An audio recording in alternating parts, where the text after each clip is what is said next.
कल्पना कीजिए एक ऐसी दुनिया की जहां एक डिजिटल क्रांति ने वित्तीय प्रणालियों को हिलाकर रख दिया है।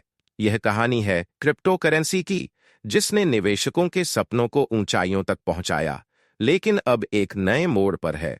क्या आप तैयार हैं इस रोमांचक यात्रा के लिए? 2025 में क्रिप्टो करेंसी बाजार ने एक अप्रत्याशित मोड़ लिया।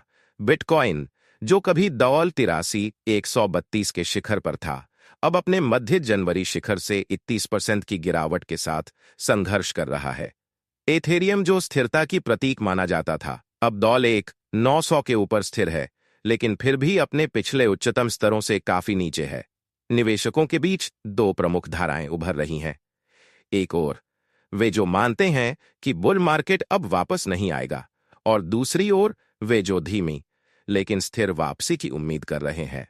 खुदरा और संस्थागत निवेशकों दोनों ने भारी नुकसान का सामना किया है, जिससे बाजार में अनिश्चितता और भय का माहौल बना हुआ है।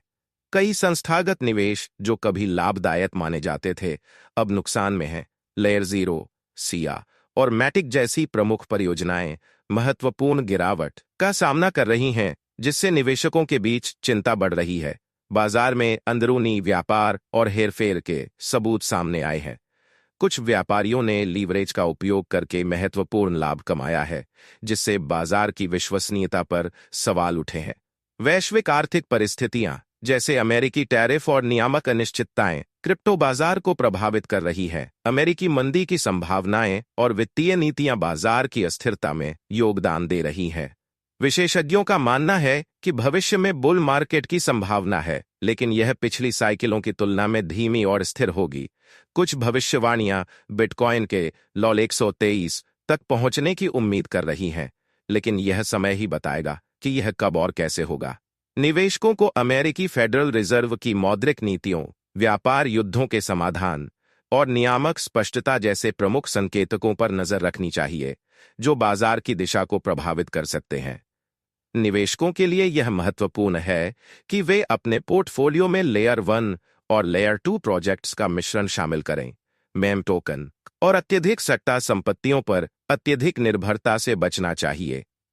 बाजार की अस्थिरता को ध्यान में रखते हुए निवेशकों को जोखिम प्रबंधन रणनीतियां अपनानी चाहिए, जैसे स्टॉप लॉस ऑर्डर्स का उपयोग और पोर्टफोलियो का विविधीकरण, ताकि संभावित नुकसान को कम किया जा सके।